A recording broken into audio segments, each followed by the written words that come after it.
Welcome to another episode of the Progress Always podcast. And I've got my man, Jon Andersen, with me here today. Professional wrestler, professional bodybuilder, professional strongman, lifestyle optimization specialist, helping men create their business card from their body. I love that tagline, by the way. Your body is your business card. But despite all of those accolades and the tremendous success you've had, the coolest part of your story is the beginning. So I want to start there, because everything that you've overcome is as we were downloading before we got started, is what sets you up for success. So, totally, brother. And I feel like that's very much a through line in the audience is, definitely in my story for sure. A lot of what I deliver in coaching now is the shit that I needed way back when. Yeah. So brother. Let's start there, man. How did Jon Andersen become Jon Andersen? Yeah. Well, before we go all the way back to the beginning, one thing I like to kind of help people understand is that I've been a successful entrepreneur as well. I've created, many 6-figure companies, but 2 7-figure companies. And, a lot of entrepreneurs will never reach that. I've done 2. You could argue 3, but let's just say legitimate 2. And I had my first success as an entrepreneur, a 7-figure company, before I had any athletic success. So a lot of times people look at, this guy, of course he's successful business because he just rode the shirt tails of what he did athletically. Well, I did. That wasn't me. Of course I ride it now for sure, but I got the start. I got the start in business before I actually got to be really visible and athletic. So what was your first company? My first company was actually a painting company, of all things. Yeah, and I'll when we're talking the story, I'll tell you how it wound up there, because it was definitely not like some sort of a passion. It was like I'm hungry type decision. So, but if you rewind far enough, what you're going to find is this little guy, me, loving parents, loving mother. There was no issues in the home. I just was a little slow, and I was slow enough that I didn't understand I was slow. That tells you how slow I was. And one day I found myself, I'm having the parent teacher meeting, and I'm thinking, this is going to be fun. And then all of a sudden, my mom and my teacher are telling me that I have to change classrooms, and I still don't understand what that means. I'm like, oh, great, new friends, right? Mm-hmm. And then I get in this classroom the next day, I realize, holy shit, these are kids that are having trouble. I could recognize that. I was probably at the upper end of the scale of the classroom. And so to me, I was told it was the resource room. Mm-hmm. To the student body, it was the retard room. Because there were some kids in there that were truly challenged. Mm-hmm. So, and I know that's not a word. I don't say that word anymore, but in those days it was thrown out all the time. And that's reality. That's what it was called.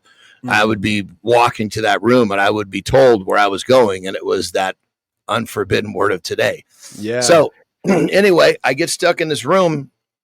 I shouldn't say stuck. I got put in this room because I couldn't keep up. And I've quickly realized that, holy shit, I don't want to be here. I want to go back to the normal classes. So I told my mom, I said, look, how do we get out of here? She said, look, you have to be able to keep up in the normal classes or you can't go back. So I realized very quickly I need to start, working on getting better. So I started working really hard, and I developed a work ethic that was really unmatched. I mean, at a young age, I was kind of working twice as hard. Like I had to read stuff 2-3 times. And that when I was reading a page, I didn't read it once. I read it once, I read it twice. And hopefully then the second time I understood enough to go to the next page. Sometimes every third time. So if you figure that I was doing 200-300% more than most of the other kids. And it became normal to me because that's what was required. Mm-hmm. And then through that, I also had to develop, and this is my blessing, the work ethic, and this next thing I'm going to say is my blessing. I thank God every day, the universe every day that I had these challenges, because had I not developed these two skill sets, I'm not me. I'm working at a 7-Eleven somewhere. So second skill was a problem-solving skill set. I was having a really difficult time learning the way they were teaching, so I had to figure out a way to do it my way. And that's what I did. And so I get to high school, and I told my mom, I said, listen, get me out of those classes. It's a new school. It's a new start. Oh my God, So she went and she kind of strong armed the principal, and he said, look, we'll let him go, but if he slows down the class, we got to pull him back. And so she told me, she said, look, you're in the normal classes, but this is up to you. I'm not there with you. And keep in mind, all those long hours of me busting my ass, trying to learn. My mom was sitting right to my left every time. Wow. I was not alone. She was there. I mean, she believed in me. And that was another thing that, a lot of times people say, well, what was it that made you think that you could do it? It was because my mom believed in me. So there's no question, because she believed in me, I was able to believe in myself, And, but I mean, there was a time literally where I went to her, just to understand this time that I'm describing. I'm sitting there frustrated, sitting down, getting ready to do a long homework session. Sometimes she would basically bring me in the kitchen and she'd start making dinner because I still wasn't done. And I asked her, I said, Mom, please be honest with me, And when I say this, I almost get a little crinkly chin, because I remember how it was hard for me to ask this question, but I point blank asked her, Mom, am I retarded? Because I was in that space. I was like, this is where I was. It was a hard sin. She told me no, very sternly. You're not. You have this issue where they didn't know it was dyslexia. They didn't know it was ADD. They didn't know. What I was going to ask. Did you? No, they didn't. They knew none of that shit. And see, I'm a whopping OCD, but God damn it, it's perfect, because as a weightlifter, which with all my sports and entrepreneur, all we do is repeat shit when no one's looking. And if you can do that, you're good, man. I mean, if you could do the work when no one's looking, I don't give a shit what you work on. You're going to be a successful dude. Yep. So anyway, I'm in high school. I find a way to stay out of the resource room, and which was like a huge triumph. Now, somewhere right around this time, now I didn't have TV in the house. My mom was smart enough to know this kid cannot watch TV with the challenges he has. So there was no TV. So basically, I would see TV like when I would go to friends' houses and stuff like that. So when I saw it, it was already overly interesting. But then one day, I see Conan the Barbarian. And I see Arnold Schwarzenegger for the first time. And I had never seen a human being like that. And dude, something in my fucking chest just went like this. Bam. Right? Something switched. But now keep in mind, I'm a fat little boy at this time, because I'm in these. That's what I was going to ask. Not only are you. Well, let me set this up. Oh, yeah. So that's challenging the classroom. So I'm getting picked on in the hallways. People are, teasing me, spitting on my face in the bus, putting me in garbage cans, stacking me on top of the lockers. Now, granted, that like I was a part of the sports, so other sports, some of my teammates would always come and help me, but there was no problem with that shit in those days. Right. Now you'd be in big fucking trouble. Right. We didn't hit him. We just put him on the lockers. Okay, go to detention after school today. That's what it was, Right. And I'm not trying to be too much of a bitch, but I mean, I got picked on enough. Yeah. That I ran to food for comfort. As soon as I got off the lockers, I was running straight for fucking maple bars and chocolate milk, brother. Wow, dude. Here's a question for you as a guy that was overweight once upon a time.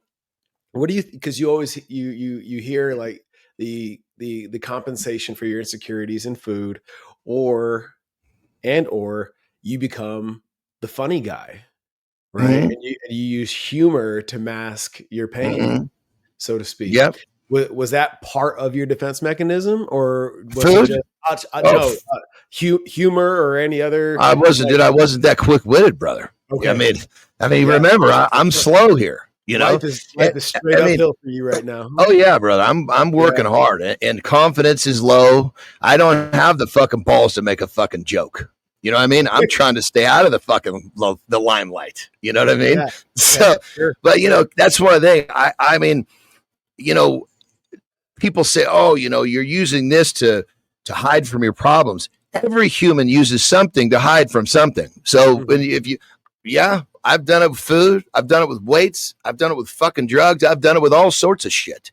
And if you think you don't do it, you're out of your fucking mind. You're just not honest enough with yourself to figure out what you're doing it with and what you're running from. We all do it. Some of us just got the balls to pull our pants down and say, yes, I do it. And that's me. And that's part of my story and helping people understand that, yes, you can. Because if the fat little fucker like me with a whopping learning disability can do what I did, I guarantee you can too. So I see Arnold Schwarzenegger. At this point, you know, I'm just getting out of those classes, but I'm still carrying all that shit with me. I'm overweight, and I'm eating as my mechanism. And so this thing switches in my fucking chest and I am searching for how to get there. I know what I want to do now. For the first time, that's what I got to do. I don't have a clue what I'm going to do when I get there, but I just know I got to get there. And I'm searching for the fucking answers in the bottom of the cookie jar because that's what I'm used to doing. Okay, well, I can't find the answers, so I'm just going to distract myself with. So it almost like that twist almost made more of the eating situation. You know what I mean? I'm trying to figure out how to do it. I can't, blah, blah, blah. Anyway. So now let's fast forward a little bit. I'm a junior. I'm playing every fucking sport, right? Because my mom knows got to keep the kid busy, right? And on top of it, I'm a late bloomer, right? So get this. I'm freshman year of football. I'm the only kid walking in the shower with a single hair on his fucking cock. Starting to be fucking brash, but I mean, put that inside of a fucking kid that's got, you know, already self-esteem issues, you know, so it's coming from every side. Sure. So junior year, I finally first year, I literally get to come to school and know that I'm going to get in the showers and I got hair in my shaft, right? Yeah. I'm like, this is actually, that's a win. Well, I'd also started at puberty, which means my body's starting to produce testosterone. So in those days, if you're playing football, you had to lift weights for your PE class. It was a safety thing. And they maxed us every time we got to school, so they figure out where we were so we could project percentages. So I come to school as a junior. I max out. Everybody did. I'm one of two kids that squatted 405. So, So the last day of my sophomore year and the first day of my junior year are like fucking polar opposites because, and I don't even know, I mean, I squat this weight and I'm like, wow, I was pretty, I mean, of course in the weight room, I was going bananas, but the word spread so quick. All of a sudden I'm one of two juniors who did this thing.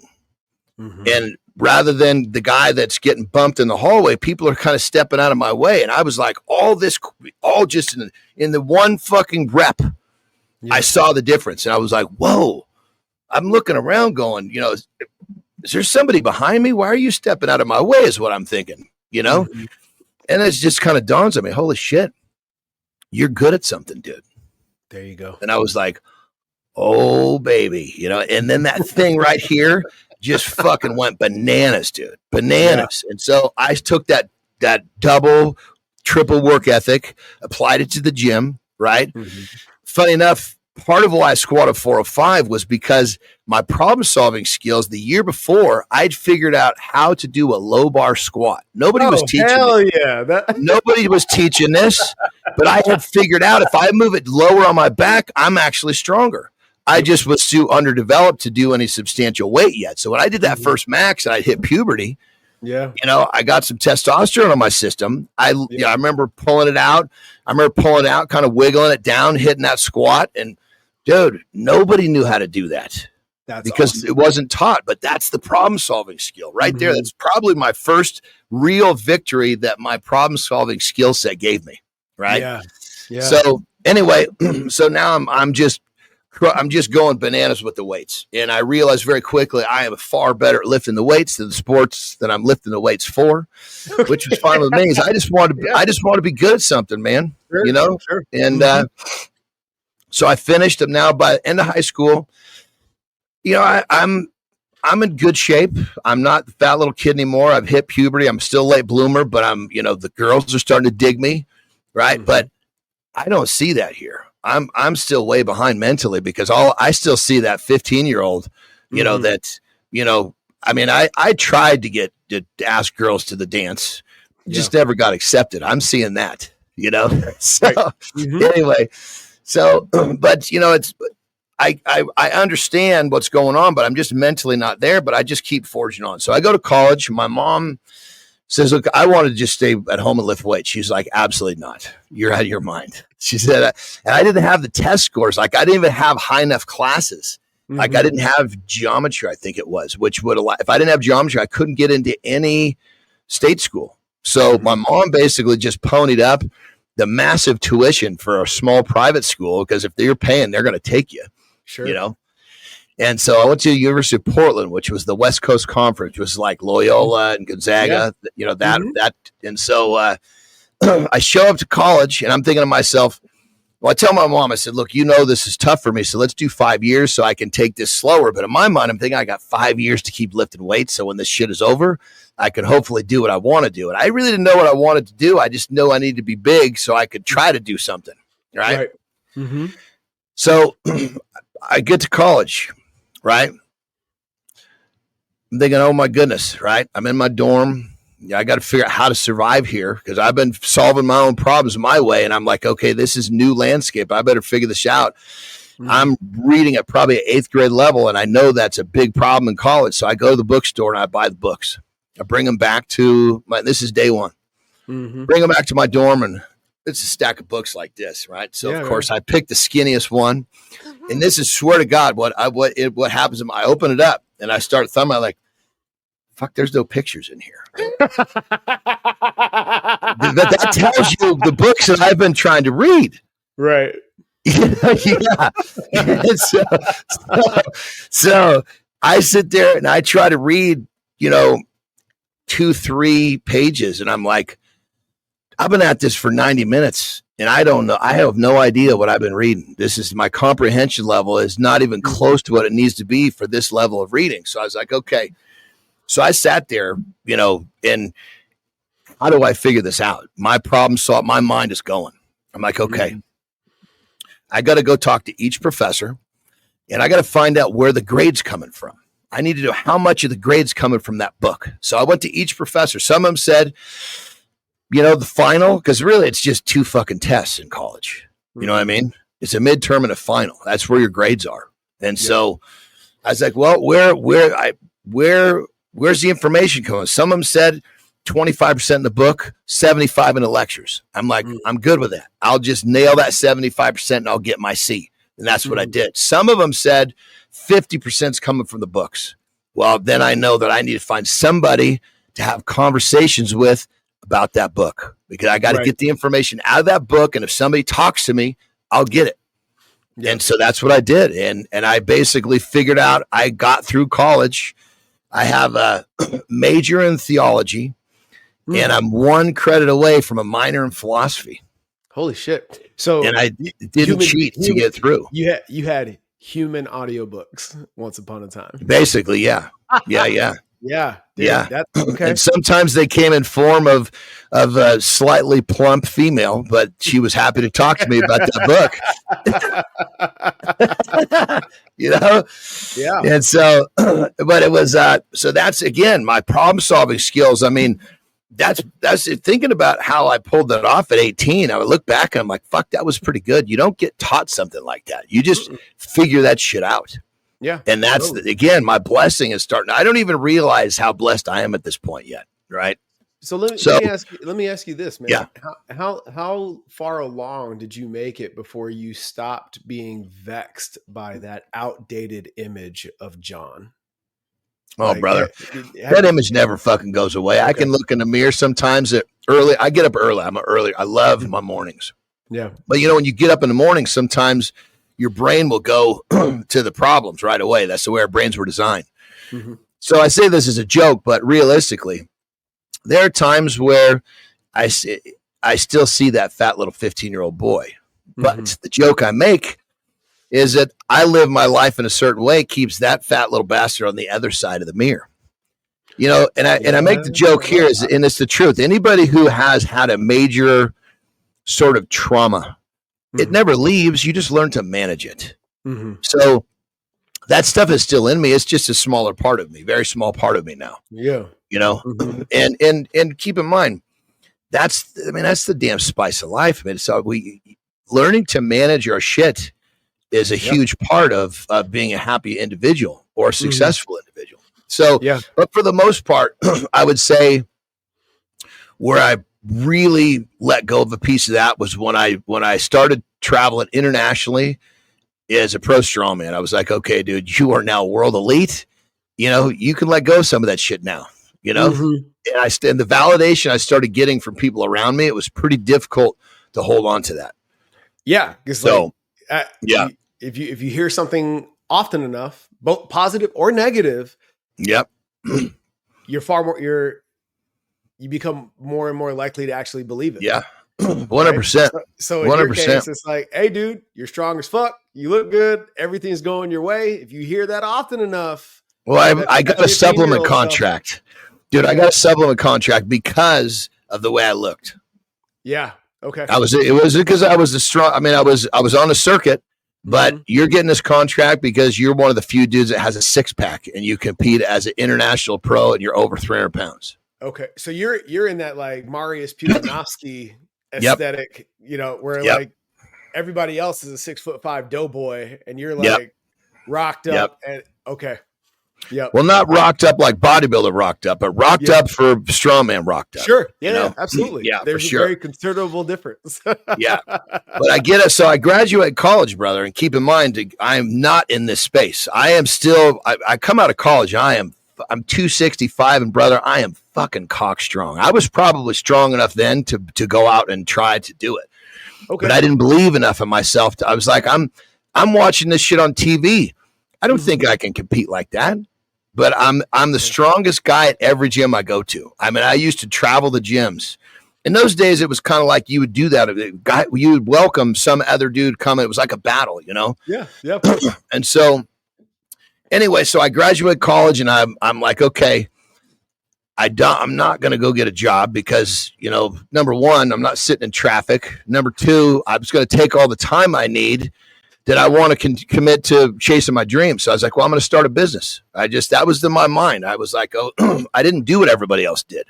Mm-hmm. Never been to an interview in my life. Never collected a paycheck. Never commuted to work. And my first idea, brother, was actually pretty fucking ripping. It was just 2 decades too soon. And because when it comes down to it, if you can solve a problem for yourself and enough other people need that solution, you got to fucking, as an entrepreneur, you're in damn good shape. Yep. Well, I solved the problem for myself, but the problem was there wasn't enough people like me yet. It was meal prep. I had the fucking containers, the whole fucking thing. It just hadn't hit, at that point, protein powders were just coming in. People were veering away from food, Right. Yep. Mm-hmm. So anyway, that thing failed. That's as an entrepreneur, we realize that's just part of the equation. And keep in mind, I didn't give a shit, man. I've been failing so much of the early part of my life. Failure didn't really scare me like it. People tell me, oh, you can't. I've been hearing that my whole life too. Well, dude, I love that perspective because, where you had got enough no's and quote unquote failures, which we now turn into lessons, right? Yep. Early enough that you became more resilient to risk, right? And I'm a risk taker, brother. Dude, risk is comfortable to me. And in my journey, the overcompensation and work ethic was really born of just being purely fucking naive. So like anything where I was able to show up and supersede expectation was simply because like I didn't know you weren't supposed to crush it like that. You know what I mean? Yeah. That's because that's the way you're programmed that way. So there's that that unconscious expectation that you have of yourself that serves you so supremely. Mm-hmm. Oh yeah. At what point did you become conscious of those two components inside you? Well, it's funny because the fat little boy in me still popped his head up a lot more during those times. And so he got a little bit more rattled, because of course the fat little boy, he remembers how bad it felt, when people were telling him he couldn't. It wasn't until I became older that my ears became deaf to that. That makes sense. So I would still get a little rattled here and there, but I also knew that I wasn't like everybody else. And I wasn't going to, doing what everybody else did not interest me. It never really did, because I found my own way, and I maybe because I couldn't do it when I was young, so I found interest elsewhere. So first business fails, and I'm like, okay, what are you going to do now? The money that you had saved coming out of college is gone, and I'm hungry. I got a little car, a little CRX. It was a Honda CRX, had no second gear, so you weren't going up any hills, And the little bit of money that I had was for gas. So, I mean, I'm like, eating at buddies' houses, and I very regularly would go to a grocery store. This is back in the days where they had the big bins of foods you could just put into a plastic bag. And I would just walk around in there and eat, and I would leave the store, basically satisfying my hunger. Mm-hmm. But I mean, that's how hungry I was. And so I was like, all right, dude, you got to swing the bat again, and you need to take a little bit more of a sure thing. So I was like, you're going to start a painting company. Why? Because in college, I made a grip painting in summertimes. I would just go door to door. Hey, I'll paint your house, for $1,500. Any single story, I could paint it for $1,500. Painting cost me $200, $300 to have a buddy help me do it. We'd knock it out in a week. I'm making $1,000 a week, and as a college kid, this is like 1991. Yeah, and so it was like, I knew that I could do that. And keep in mind, anybody could have done it, but people are too afraid to go knock on doors. I was like, if there's $1,000 on the other side of that door, I'm going to go get it.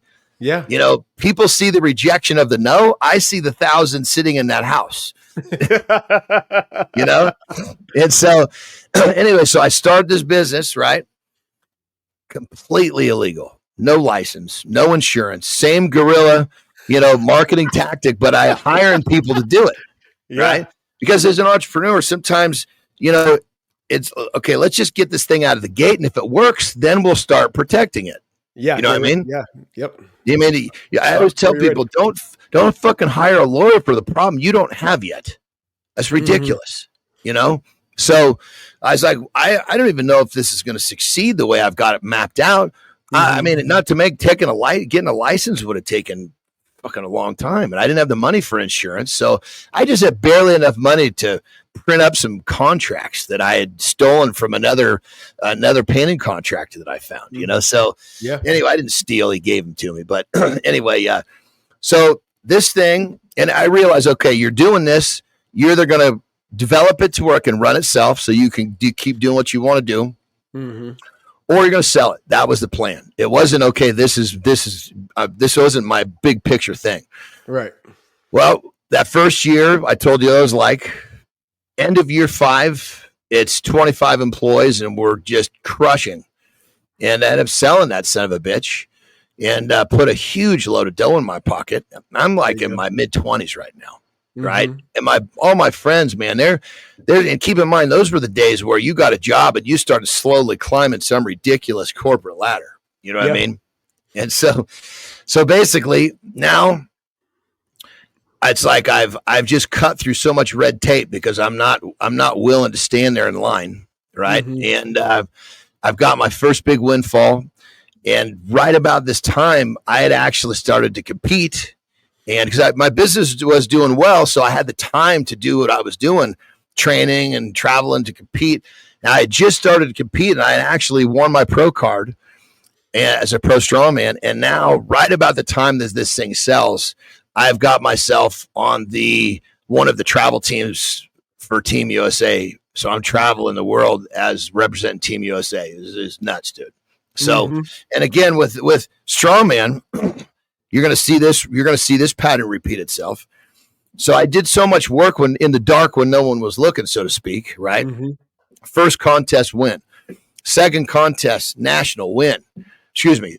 First contest as an amateur win. Second contest as an amateur win. Now I'm a pro. Go to the first pro qualifier. Qualify for pro nationals. Pro nationals is my 4th ever contest. I qualify to be an international player. My 5th other contest, I'm traveling internationally. Holy right? Shit. Yeah. Yeah. And so now all of a sudden I'm like, oh, this is great. And I got this wad of dough. So the real estate market was doing well. So I started a real estate company. So we're basically, I'm traveling a lot. So when I come home, I'm going to the courthouse steps and I'm buying foreclosures. And I got all the connections from a painting company. So I got people going and painting it and fixing it up, flipping these houses. I kept some, flipped some. I mean, this was like, holy shit, man. I've cut through so much red tape. Life is really fucking kicking ass right now. And I'm in my late 20s.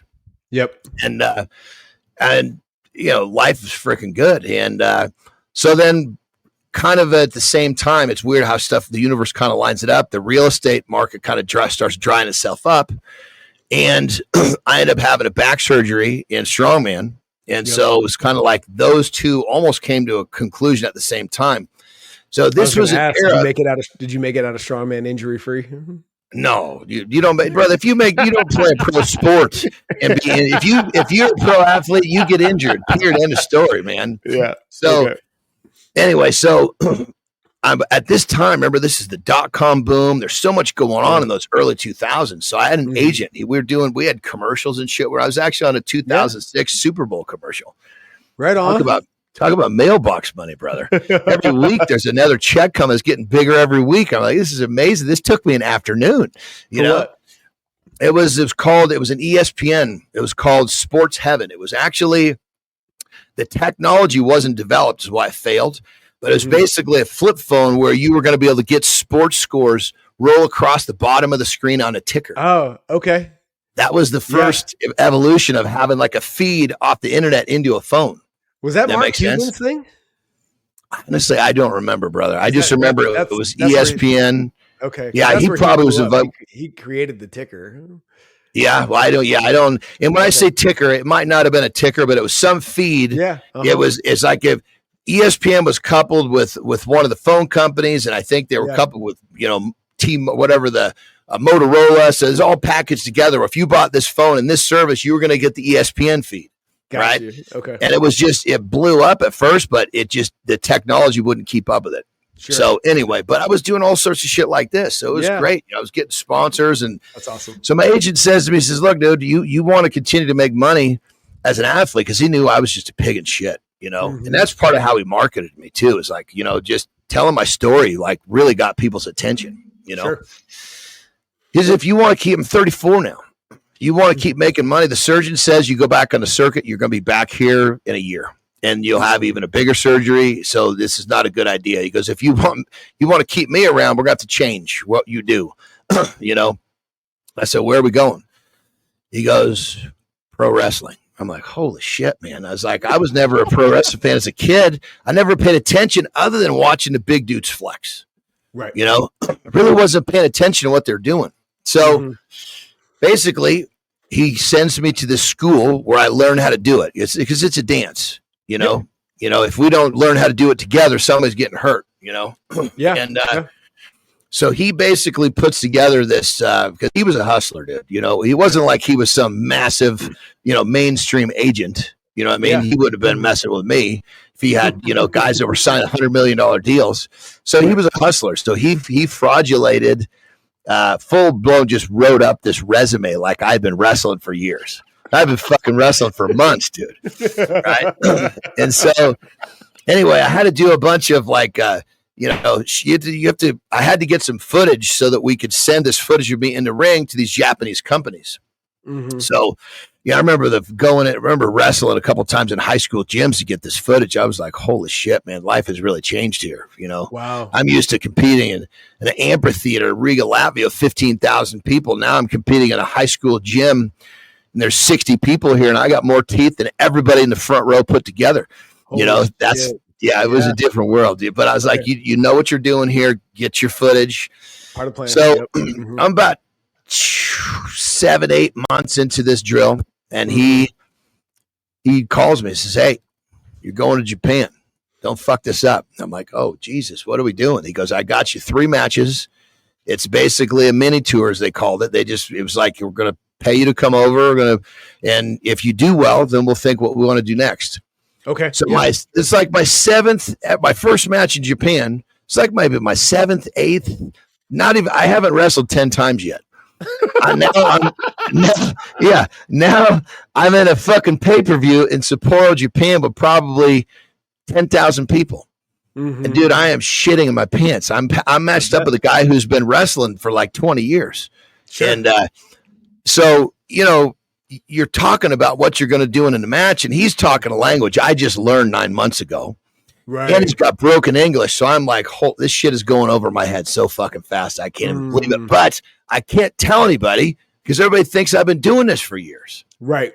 Yep. What a predicament, dude. So I go back to, dude, I remember I went back to the hotel and I just started rehearsing and remembering.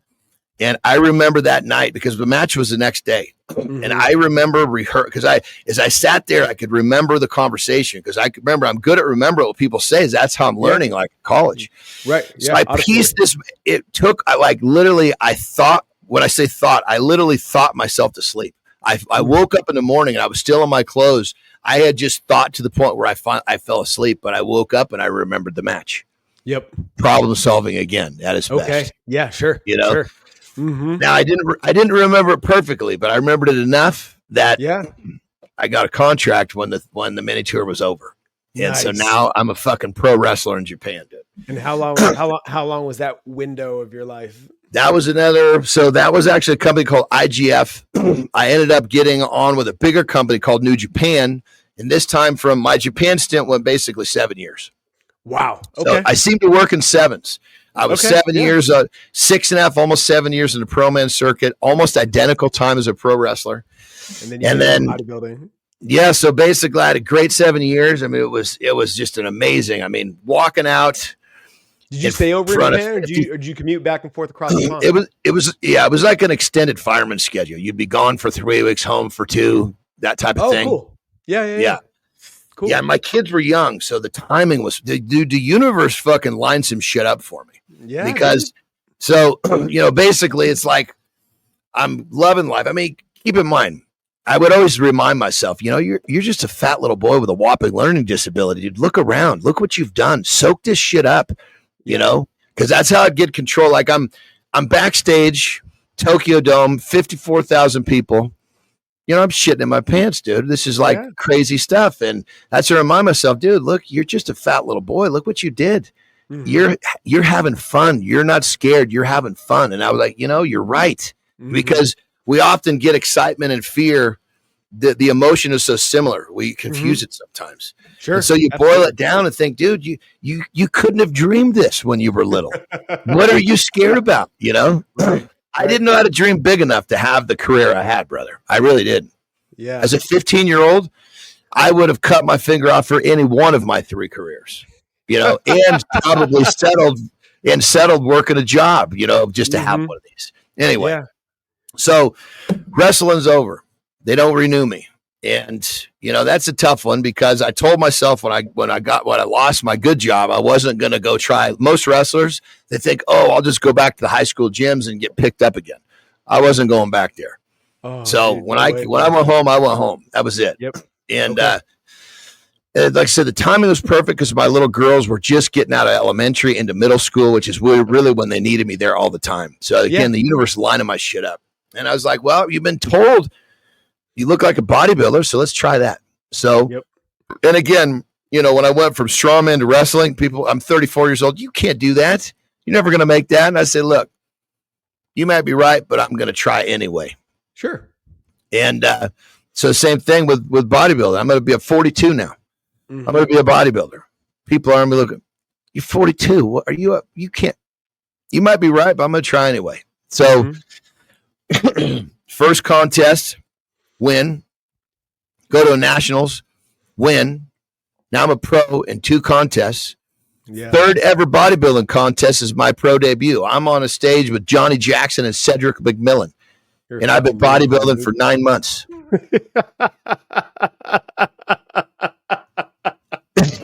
Yeah.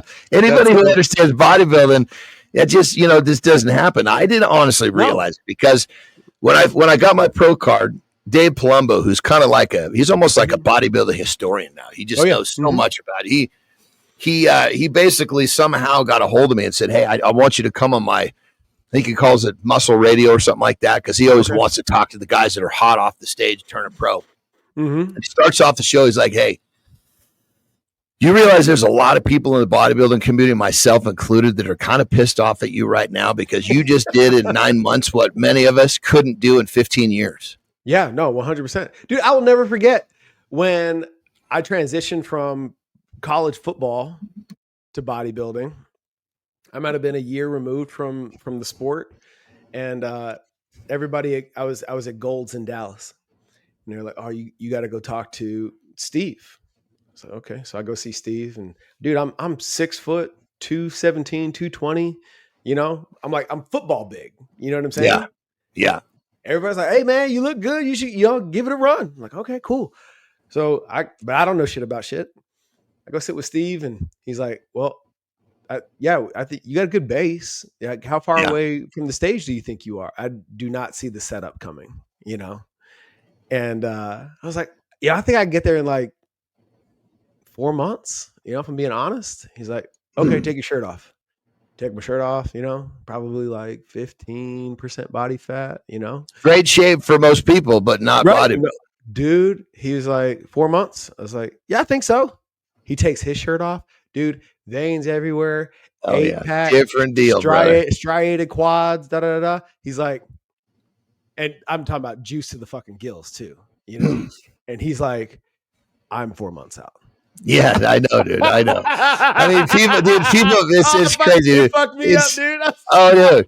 I mean, it's crazy when people often say, "Oh, yeah, I think I could bodybuild in X amount of weeks." I'm like, you've clearly never done it before, have you? Dude. So, It's a and different. yeah, It's no, different.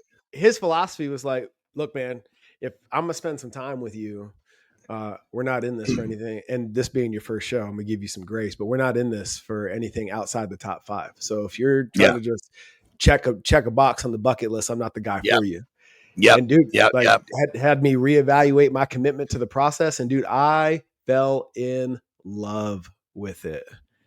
So the Yeah. next question was like, once like commitment had been established, he was like, so how far do you want to go with this? I was like, no needles, bro. He was like, well, just know, like, if you want to play in the NPC, you better be doing it Well, for me. You do it for yeah, love. 100%. In the NPC, keep in mind, NPC, I believe, then the jump from NPC to IFBB is so massive. Oh, yeah. It's crazy. I mean, I tell people all the time, I said, look, going from local to regional is a fairly good jump. Regional to a national, winning a national is pretty fucking tough too. But the jump from national to international is quantum because everybody there is a national champion. Yep. Mm-hmm. It's unbelievable. And people don't understand, like, oh yeah, I got a brother who won a bodybuilding contest at a local show. Good for him. Yeah. And I love that he did it, but people don't understand that there's these different tiers, and the higher you go, the harder it gets. Oh, it's crazy. Oh, so commend you for even wanting to dive into that shark-infested waters without a way to defend yourself, so to speak. 100%. I ended up doing 2 NPCs and 2 INBAs.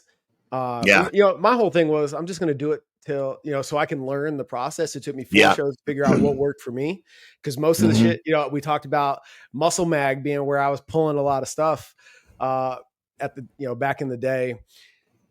It took me 4 shows to figure out that I was overtraining and playing with protocols that were designed for and by folks on the sauce. So like I couldn't recover. I came in, dude, I went from 220 to I weighed in from my first NPC show at 182 pounds. I was fucking shredded and so skinny.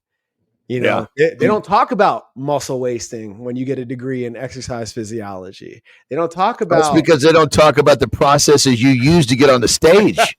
They don't understand that. Nobody teaches that because the books don't understand it. Mm-hmm. So yeah, dude, I was like, okay. So by the time I got to my 4th show, now granted, I spent 4 years in the Marines, training and standardization officer for, I had like thousands of bodies to play with in performance, right? Finally figured out that I needed to eat my way into the show if I'm gonna do it au natural. I only did cardio 3 days a week and just beat the shit out of every muscle group once a week and spent the next 6 days and 23 hours letting that thing recover. And Well, honestly, brother, that was the protocol that worked for me. Well, what you're describing actually is very similar to my protocol. It's very Okay. whether you're enhanced or not, everybody's protocol is different. Mm-hmm. And some guys can train body parts multiple times per week and others can't, So, but I think it has to do with the type of damage. And because you were an athlete, I think that, and myself as well, we trained for strength at one point in our careers. The damage we can do in one session took a week. People that understand the way to train intensely, like we could train, they could do it again that week. Yeah, sure. Mm-hmm. So I think, granted, the enhancement had a big part of it too, but I think it's a huge kudo to you, the fact that you know how to train hard enough that the body required that kind of rest. And that's a huge compliment because most people don't really understand that. Dude, I appreciate that, man. That's huge. But, but the process, right? I had to do less. I had to, and granted, bodybuilding being what it is, so subjective, and still it took me 3 shows with less than desirable outcomes. I still placed in the top 5 in all of them, but to really figure out like, oh, this is what works for me. Yeah, it's difficult. I mean, I came in, I hired a coach right out of the way. So I'm like, look, I had coaches and everything. It was like, look, I'm getting here so fast. I don't know. Somebody please tell me what to do. And so it was just easier for me to execute. So I hired a coach and just said, look, I'm a machine. You just tell me what to do. And he took a bit of advantage of that because he had me doing some pretty nasty shit, but we had really great results together. But it is such a process of figuring out what works for you. It's unbelievable. But I think that that transmutes into literally everything else we do in life. Oh yeah, brother. Right. But it's the staying power that's required to iterate as much as needed. Yep. Some call it pivoting, some call it shifting gears, whatever. But that's what's required to. And, you may knock it out of the park the first time. Right. But the thing that was successful 10 years ago, like you live life in 7s. The things that you were doing 7 years ago aren't going to work in year 8. So you have to be willing to and what I remind myself every day is that greatness is earned every fucking day. Mm-hmm. If you don't, just because you did it yesterday doesn't mean you're great today. Right. It's like your success is rented. Mm-hmm. And it's your discipline that pays the rent. Yeah.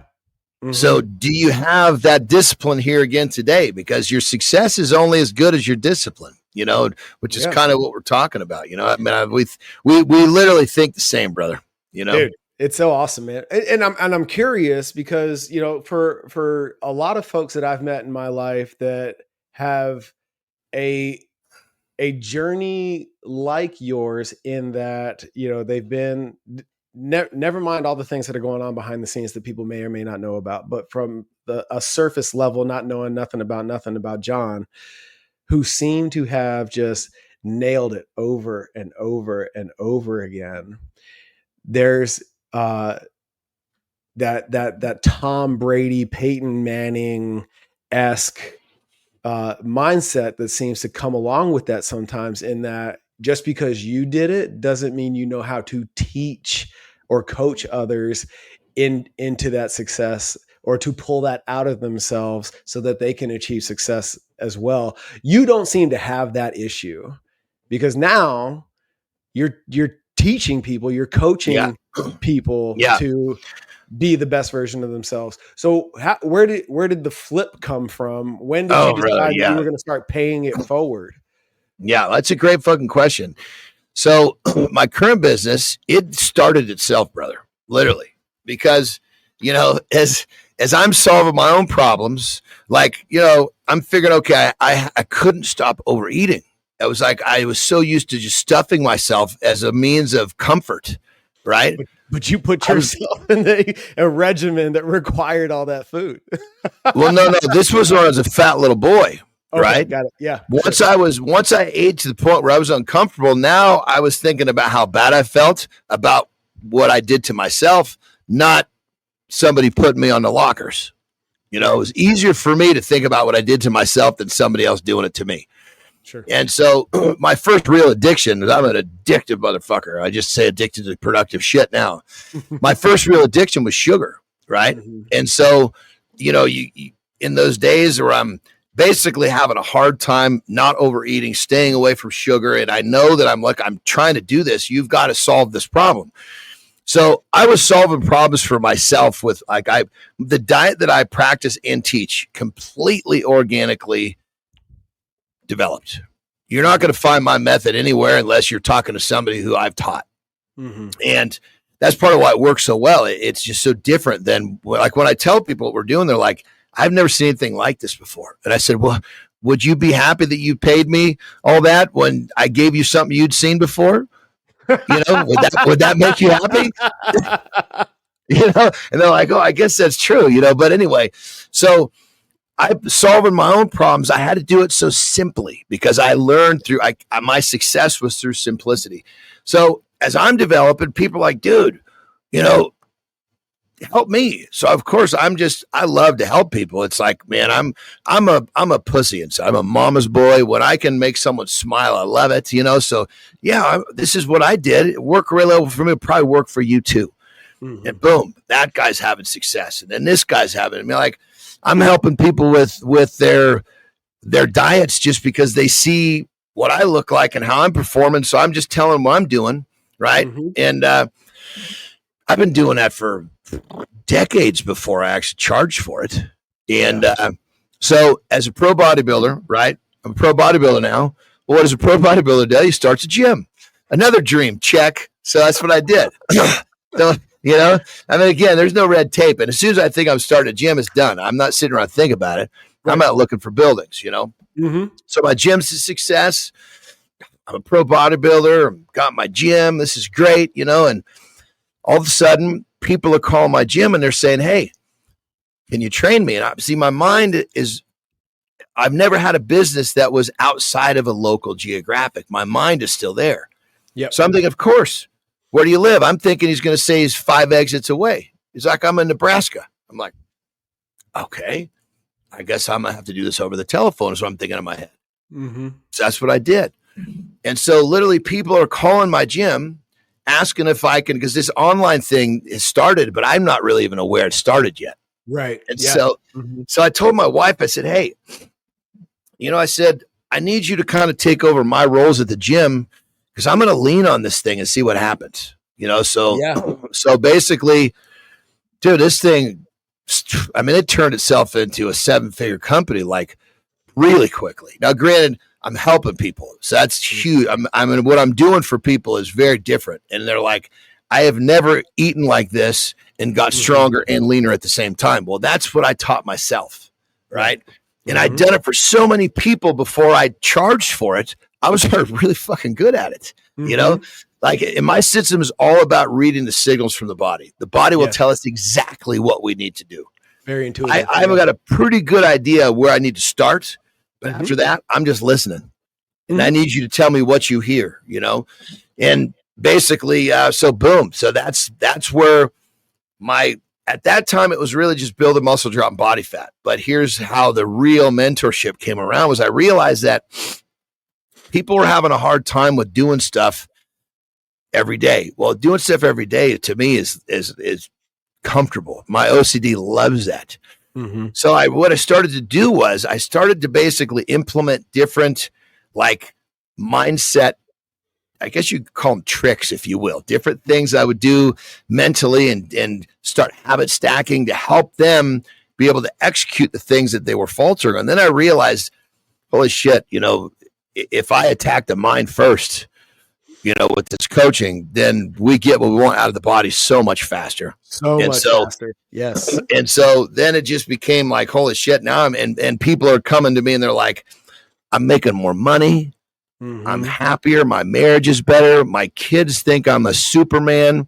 And I realized, holy shit, you know, I'm getting stuff like this. And I'm like, this is fucking better than anything I've ever experienced. This is better than walking out in front of 50,000 plus people in the Tokyo Dome. And then funny enough, Arnold comes back into play one more time, dude. So he starts the journey for me. Remember that? Yeah. Well, now I've gotten far enough along in my journey where, I'm on the radar. So I'd actually worked with him a couple of years at a charity event, so I'd Oh, see him wow. every year. Right. Mhm. And, I wouldn't get a chance to talk to him that much, but Arnold is a special dude. He recognizes the people that have kind of forged their own path, and he could see that, and, Mhm. so one of the things he said to me, he says, hey, you've done a lot, but you're going to realize here pretty soon, if you haven't already, that, changing other people's lives is going to be probably more fulfilling than Yeah. the things that you've ever done for yourself. Mhm. And this all kind of happens with a few years of it. It's like it ties itself together. And the fact that he says that now, I just know it, because it's like this thing that and so bam, here's my new company. But realistic, and we ended up closing down the gym because it was Mhm. like the gym became a distraction. Right. Luckily we did, because COVID would have closed it the next year anyway. Yeah. but it was like literally, Especially out there in California, dude. Like, oh, that would oh have been yeah, they closed everything down. so But it tough. was like I needed all hands on deck and what I was kind of choking the gym because I was using resources of people that were into this new company.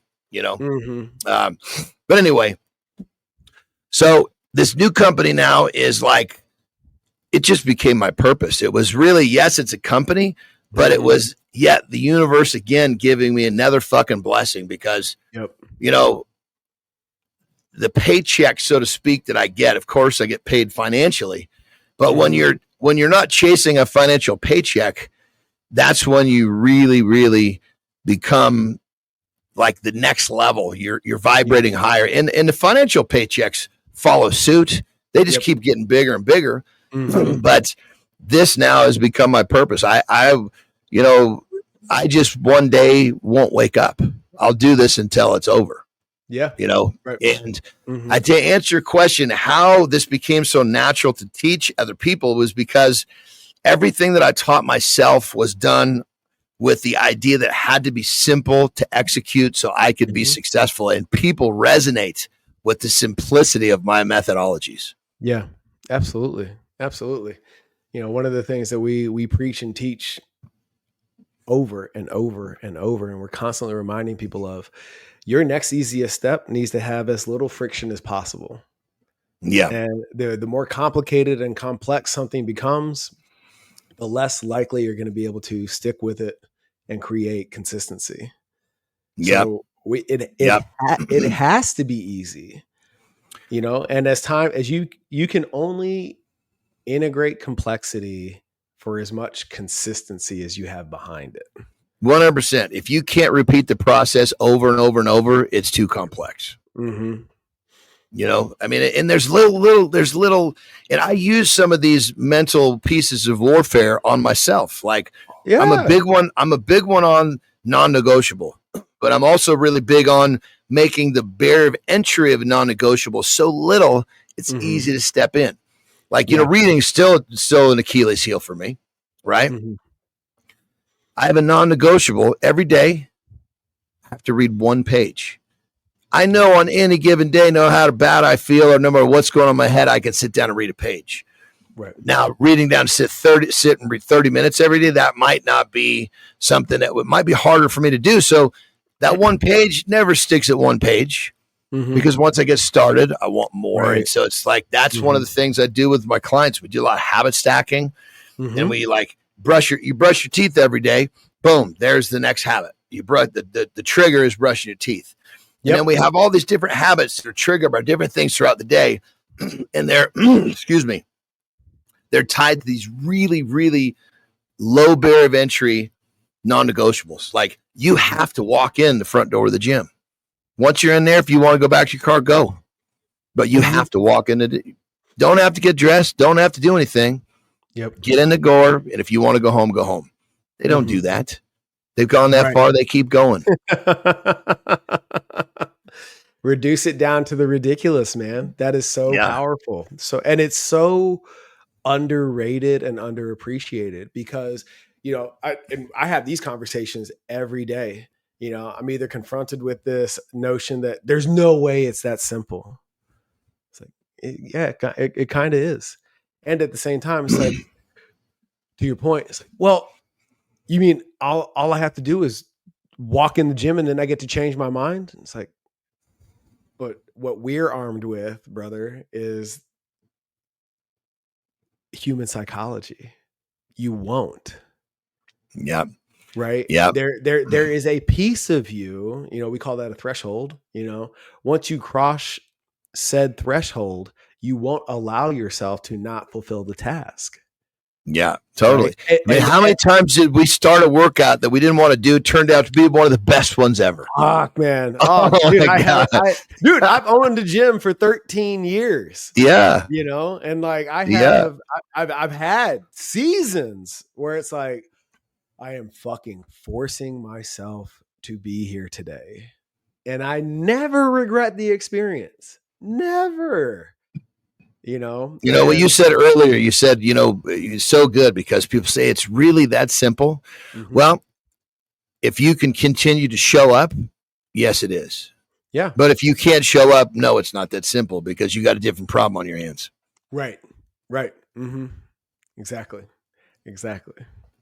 Brother, I really appreciate you sharing your journey with me, man. It is inspiring. It is tremendously interesting, dude. We're gonna do this again for sure. I'm all for it, brother. We could talk about so much other shit. Hell, one of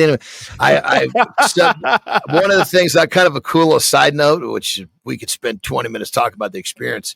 Yeah, I'm one of the few Americans who's been to North Korea. I got a passport that's stamped with North Korea. No shit. Wow. Yeah, so we'll have to leave that one for the next one. Okay, we'll dangle that carrot for sure, man. Dude, where can everybody get a hold of you and learn from you and catch fire with what you got going on? So the best way to reach me, because there's so many social media platforms, so I say this: let's keep it simple, true to the way I am. Yep. My Instagram, it's basically my name is spelled different, so Jon is my first name. My last name is spelled different too. Jon, and then Andersen is Andersen. That's Nordic. So the handle is @the Jon Andersen. Now here's the trip. With that account, I go into the DMs every day and I connect with my people. Yeah. So I want to help. Part of my thing now is in my purpose. I want to help it. I want to positively affect as many people as I can. So you just come in and say, hey, are you coming in? You want to talk to me about work with me, or you want to come in and you want something that's just going to inspire you? I got plenty of really good resources. Like one of the things I love to give away to people is it's a handbook I have. It's a mental handbook. It's called the Monster Mindset. And it's a simple, it's an ebook. So we just email it to you, but it's a simple read, clearly, but in that simple read, there's some really good, powerful takeaways that can get you moving in the right directions. I'm all about up here. You get this straightened out, everything else falls into place. So come say hello on my Instagram. And like I said, you will find me in there because I love to connect with my people. More importantly, I love to positively affect people that come in contact with me. Hey, that it's happening, man. You definitely had one on me, and I'm grateful for it, brother. I appreciate you, bro. 100%. For everybody out there listening, remember, it all begins with integrity, courage, and ownership. Head over to the Next Level Alignment Village. That's the hub where all of our content will live, exist, will nurture, will grow, will make it all happen together. And by the time this episode is out, it'll be alive and thriving. So we're really looking forward to the launch this week. And again, check us out. Progress always.